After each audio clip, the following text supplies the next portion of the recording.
Hello guys! Welcome ulit sa ating panibagong video. For today's video guys, bibigyan ko kayo ng top 10 na bago dito sa Kabal Mobile PH. Since na nag-update last time regarding sa exchange ng 4-score to upgrade core.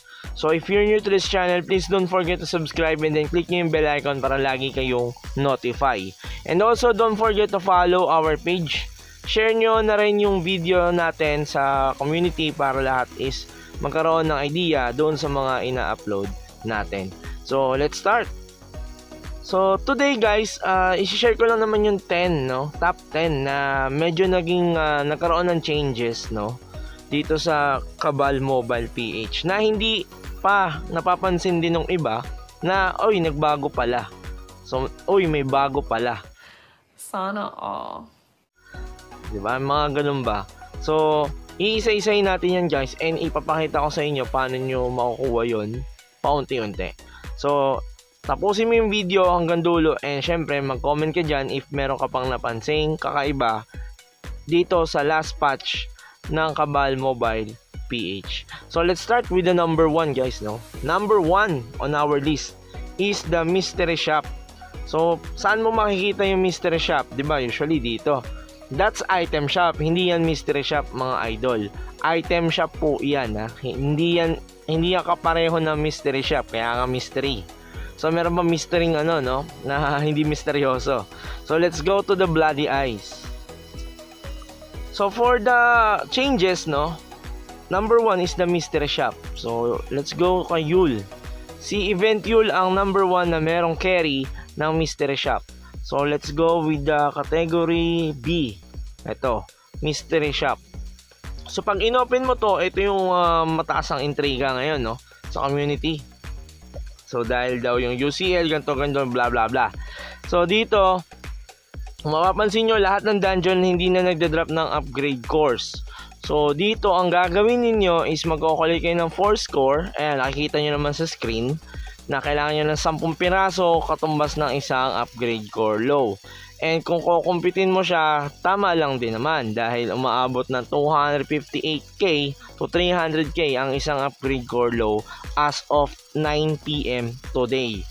So, dito naman is the upgrade core medium. So, kailangan mo naman ng 8 4-score medium and for the high, kailangan mo naman ng 6. And for the highest, kailangan mo ng 4-score highest na 4.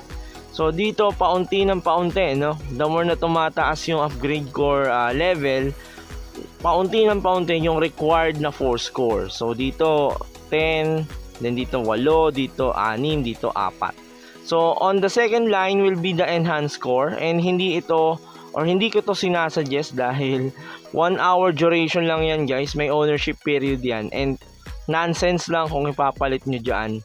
And same with the superior core, low to highest. So, pagka crucial na, no? Pero lugi kayo dito dahil upgrade core highest guys ngayon is nasa 700k. So, hindi mo gugustuhin ipalit ang 20 mong upgrade core highest dito sa superior core.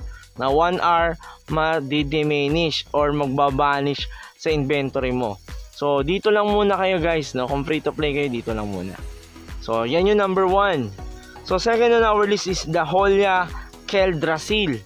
So, ano yung Holia? Ito yung event na pina-flash sa screen ni Kabal Mobile every time na merong magda-dungeon. Kung naaalala nyo, meron tayong Holia kay Peddler. Ito siya guys. May ano tayo no, Holia Wind Hill yung pangalan. But this time, naglabas sila na mas mataas na dungeon which is the Holia Keldrasil. So, hindi ko pa to napapasok at hindi pa to napapasok ng mga high character ko. So, dahil meron niyang required na 5M and at the same time, kailangan mo ng Force Essence na 100 peraso. So, gusto mo na experience, pwede kang pumasok dito. Level 150 or above ang requirement for the level. So, yun yung ano niya, yun yung pinaka-required niya. So, number 3 on our list is the Henkoff Guild Information List, no? So, dito siya kay Henkoff, no? Si tropang Henkoff, kala nyo hindi nagbabago yan. Nagbabago yan, guys. So, if you click Henkoff, wait lang, oy, nag-auto quiz. Ayan lang. So, meron tayo nakikita dyan na guild information. Wait lang, kunin ko nga to.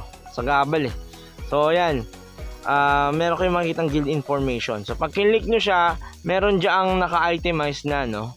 4 category sa mga officer. Hindi lang kay Henkoff, lahat ng officer is meron ng divisions, ng organization, at guild groupings. So, dito, ayan, kunyari, ayan, bibigyan niya kayo ng mga menu and dapat marunong kayong magbasa. So, next mo lang, blah, blah, blah, and so on and so forth. So, isa yan sa mga nagbago. So, kahit pumunta ka sa Port Blocks, kausapin mo si Morrison, same result.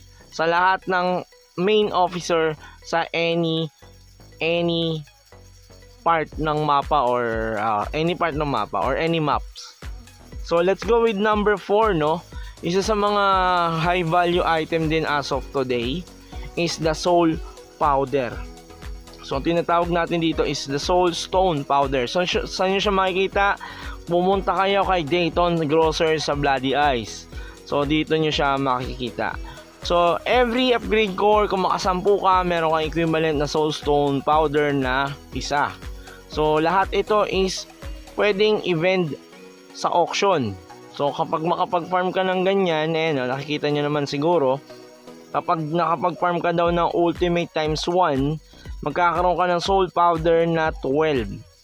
And kung highest naman is 4. And sa upgrade core is 6. For the medium, 8. And sa upgrade core, 10. Meron kang soulstone powder. So for the other side, upgrade core set naman yung sa kabila. So lahat ng upgrade core set mo, for example, hindi mo mapagbiyak-biyak yung mga upgrade core set mo. So you can exchange it to the soulstone powder. Magkaiba yan, guys. Merong individual upgrade core, merong upgrade core sets na pwede mong i-exchange kapalit ng soulstone powder. So ayan yung 4, no? So saan mo magagamit yung soulstone powder? Click mo yung Cabal menu, go straight to the soulstone sa baba. Ayan, dyan nyo siya magagamit. So dito, medyo mahaba-habang topic to, pero i-discuss ko ito sa mga susunod pa nating video. Dahil bago yan, guys. Bagong-bago yan. So, next on our 5th list, no, is the Raid Mastery. Ito, guys. So, punta kayo ulit sa Cabal menu, click, and then go to Raid Mastery. So, dito makikita nyo may cross ability, may master block. Hindi natin yan mabubuksan hanggat ang cross ability mo is hindi pa tumutungtong ng level 30. So, paano mag-level up for the cross ability? You can go straight sa Magic Stone and then add nyo yun dito and then boom. Pwede na kayo mag-level and lagyan mo itong nakikita mong numeric 1 sa kanan, ay sa kaliwa, papunta sa kanan. So, once na na-complete mo yan, makikita mo naman yung completion, na condition. Once na na-complete mo yan, mag-unlock yan and then unlock and then unlock and then so on and so forth. So, let's go with our number 6, no? Alam nyo ba, guys, na wala ng guild warehouse? So, paano yun? Paano yun, bro? So, kung pupunta kayo sa any warehouse keeper, even kay Fisher, kay kung sinong Poncio Pilato, so pag click mo yan, guys, wala na kayong makikita dyang option na guild warehouse. Pinalitan na nila ng Dimension Port Service. And then, open PW5 inventory. And then the rest, eto na. Yan yung laman. Yun yung warehouse mo na to. Personal warehouse mo to. Hindi to guild warehouse. Kaya kung i-click mo siya ulit, wala kang makikitang menu. Or wala kang ibang makikitang guild warehouse dyan. Dati po, meron. After ng open storage, itong kiniklik ko, kapag nag-back ka dyan, makikita mo dito sa baba niyan is yung guild or open guild warehouse. Dati, meron. Ngayon, wala na. So, yun yung isa sa mga napansin ko din nakakaiba, no? And let's go with the number 7. Syempre, may pinagbago. Inventory mismo. Kung makikita nyo, naka-alphanumeric or numeric numbers na or Roman numbers na ang inventory from 1 to 8. So, 1 to sawa, yan, guys, no? Nakakatuwa yung niya, yung setup nila. Dahil ang wala lang dyan is yung number 5 and then yung number 6. So, sa susunod, i-discuss ko din yan. Pero dito, 1, 2, 3, 4, and then 7 and 8, dun nyo na siya, na makikita na meron ng bago or pwede na lagyan ng item. So, hindi na, kumbaga, hindi na nalilimit sa 1, 2, 3, 4. yung inyong inventory space. So, aabot ka sa 7 and then 8. So, yun yung nagbago, no? For the number 8, no? 8 spot natin. Boss mobs every 9 to 10 p.m. So, eto guys, yung nakikita nyo dito, yung fracture na yan, yan yung fracture na yan. Meron yung lalabas dyan mamaya, starting 9 p.m. up to 10 p.m. So, ano yun, boss? Lalabas dyan is yung boss mob sa lakeside. Pupuntahan nyo yun and then you can go straight, patayin nyo yung mga mobs doon and then they will drop some extreme upgrade course or hindi ko alam kung anong item, pero mostly is extreme upgrade na item ang dinadrop doon at mga kung ano-anong potion, no? So, doon nyo siya makukuha. Pero lahat sila durational. So, you can use it quickly. So, nasa sa inyo na kung paano nyo gagamitin. So, ang ano natin, ang duration for the boss mobs event ng Cabal is starting February 29 to March 13. So, as of today, it's already March 5. So, meron pa kayong 8 days farmin nyo ng farmin yun para makakuha kayo ng mga free items from the event. So, let's go with the number 9 spot, no? Guard Ancient Ghost. So, boss, ano yung Guard Ancient Ghost? Actually, guys, dito sa BI, meron mga tagong shop dito, no? Na hindi nyo pinapansin. So, number 1 dyan is itong machine. Ayan, nakikita nyo yan, special coupon machine. Pero, meron pa kayong isang hindi nyo napapansin is itong nasa pinakadulo, si Guard Ancient Ghost or Guard Ancient Ghost. Pag kinik nyo siya, so ang i-offer niya sa iyo is mga OVL or the OXP na essence, no? So pwede mong gamitin to real quick. Kung nakikita nyo naman, no?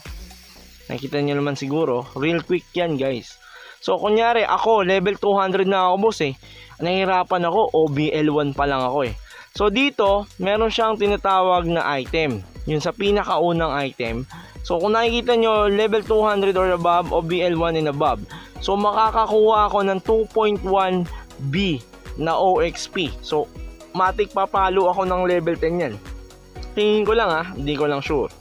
So ano yung requirement nito, boss? Kailangan mo makakuha ng Herserp's letter 1 at kailangan mong magkaroon ng upgrade core highest na 3 peraso. So ang tanong, boss, saan namin makikita itong Herserp's letter 1 na yan? So dito mo siya makikita, guys, no? Sa mga hindi nakakalam, and for sure hindi nyo talaga alam to. So pupunta kayo kay Eric Guard. Ayan, si Eric. Ayan, kausapin si tropang Eric, sampalin nyo sa muka. So click mo to. Diyan, meron siya nakalagay diyan na Herserp's Powder Quest. Kikiklik mo yun. So pagka-click mo nun, i-accept mo yun, makaka-receive ka ng ganitong item. Ayan. Herserp's letter 1. For the OBL, guys, kung level 200 ka, OBL 1 ka pa lang, nahihirapan ka sa OXP, you can go straight dito sa sa tropa nating gwardiya dyan sa Bloody Eyes. So pag nakakuha ka ng Herserp's letter 1, and then, ready mo na yung 3 upgrade core highest na requirement for the OVL. So, click mo to. Click mo itong Essence of Ancient Soul. OVL 1 lang yan, guys. Pwede nyo na maklik itong 2.1B na OXP nang wala kang ginagawa. So, i-click mo lang yan. So, pagka-click mo yan, automatic you already purchased the first Essence of Ancient Soul. So, 3 hours may expiration yan, nakalagay naman. And the Overlord of OXP is 2.1B. So kung nakikita mo ngayon is naka OVL 7 ako. And then pag kinik ko yan, boom. Nakuha ko na yung 2.1B, no? Na OXP. So ganun lang kasimple.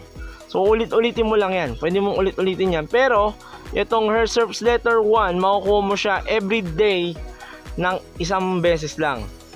So makukuha mo siya kay Eric the Guard, no?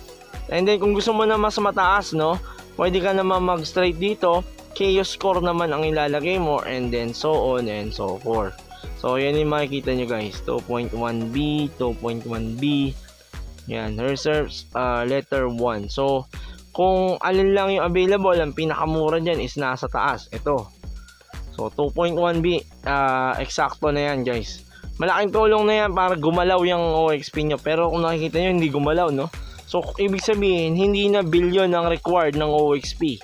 Sabihin, trillion na siguro na, na XP. So, that's the number 9. So, let's go for the number 10. Meron pa isa dito na hindi nyo rin napapansin, no? Sa labas ng Bloody Eyes, labas kayo guys, makikita nyo itong tropa nating Troglo dito. So, yung tropa natin si Hierogly. So, i-click mo yan, and then, mag-offer yan ng exchange. So, paano yan guys? So, for example, nandito ka na kay Hierogly at tamad ka, so, pwede kang pumunta dyan. So, kung meron ka upgrade core set, no, na kinrap na mali ang pinagagagawa mo, pwede mong i-swap dito or exchange kay Hierogly. So, pwede mong palitan ng 4 score. You can go with the 4 score medium. Ayan, medium. And then the high, and then highest. So, dito ang advisable lang is the 4 score low and the medium. Kapag meron ka lang na upgrade core set medium. So, ano naman yung sa kabila? Sa kabila naman is chaos score. For example, nag-crop ka. Yung chaos score mo naging chaos core set. So, pwede mo siyang i-exchange dito para mabiyak mo yon. So, ibig sabihin, para mawala siya sa pagiging chaos core set niya, pwede kang pumunta dito and then exchange to chaos core only. Magkaiba po ang chaos core set at ang chaos core only. Kapag chaos core set, ito yung kinrap nyo sa Portlax. Ibig sabihin, lahat ng chaos core mo nakaset na siya as group. Ito kasing chaos core na nandito is per piece. So, kung isang piraso na lang yan at naka-core set ka, kailangan mo na exchange dito para maibenta mo ng isang piraso lang talaga na literal yung item na yan. And also, ang gusto ko dito is ito, yung Hieroglyphs Rune Box. Attack rate 2 yan guys, defense rate 2, and resist critical damage. Napakahirap kunin yan sa runes. Ayan no, defense rate, attack rate 2. So, paano gagawin mo dito? So, nakikita nyo naman sa screen, meron kang 1M requirement, and then may Troglos Golden Fruit. Lods, saan namin makukuha ang Golden Fruit? Makukuha mo yan guys sa dito, sa challenge mission. So, every time na maka-accomplish mo yan, paunti-unti, nakikita nyo sa screen, yung kill monster, use 4 gem, blah blah blah, meron ka ma-receive na rank reward. So, every time na may rank reward ka, makaka-receive ka ng Troglos Golden Fruit. And then, kailangan mo yung ipunin up to 200 pieces. And then, after nyan, pipili ka pa dito kung ano yung gusto mo. And tulad nito, nakakuha ka na upgrade core set low. Kinlik mo yung upgrade core set low. Pwede mo rin yung i-exchange kay Hierogly ng 4 score low. So, kung gusto mo naman ng level 4 na 4 swing XP, you can do it naman. So, kung for the evasion and then the war XP, pwede po iyan. So, every time na nag-level ka or nagra-rank yung challenge mission mo, nag-iiba ang bigay ng dami ng fruit or ng Troglos Golden Fruit na binibigay ng challenge mission. So, example nyan is ito. Ang Golden Fruit po guys is account binding. Ibig sabihin, pwedeng pasa-pasa. So, tulad nito, Golden Fruit. So, mayroon na akong 90. So, konti na lang, makakakuha ako ng attack rate 2, defense rate 2. 200 lang naman. So, ilang ano lang yan. So, sipagan nyo lang, no? Ang tanong dyan, boss, anong level mag-open yan? Level 200 po. So, kung pag level 200 ka na or the OVL 1, so you can proceed na sa challenge mission.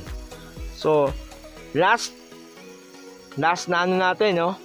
Na merong something na kakaiba, no?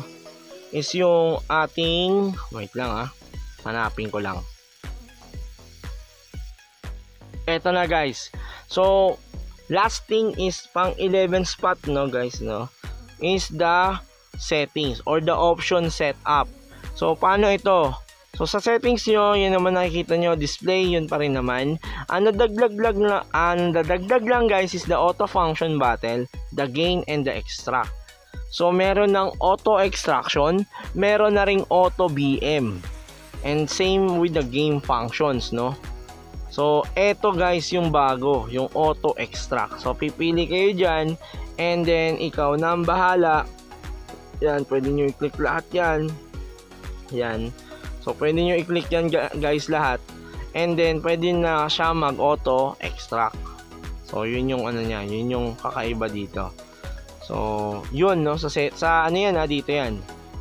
So, wait lang, ano ba to?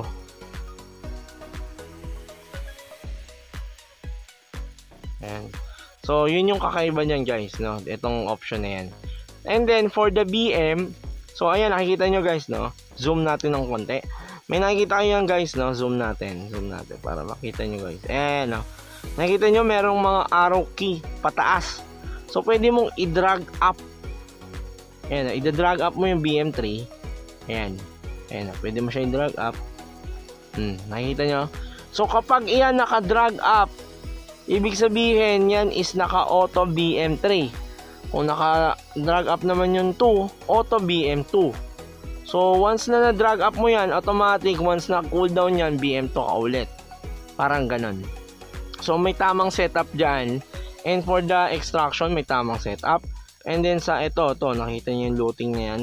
So, meron ding tamang setup dyan. Same with the level dito sa skin sa baba. So, pwede mo siyang i-up, no? Kung gusto mo na naka-open yan. And then, kung only, ayan, pwedeng only, no? Ayan, pwede mong ilagay. And yan is magre-restart every time na nagko-cooldown. For example, nag-cooldown na, magkakasya ulit ng ganyang skill. So, ibang topic na natin yung maidi-discuss para mas manguya nyo yung mga bago na hindi nyo pa napansin dito sa Kabal Mobile PH. So, yun lang and see you on the next video, guys. Bye-bye!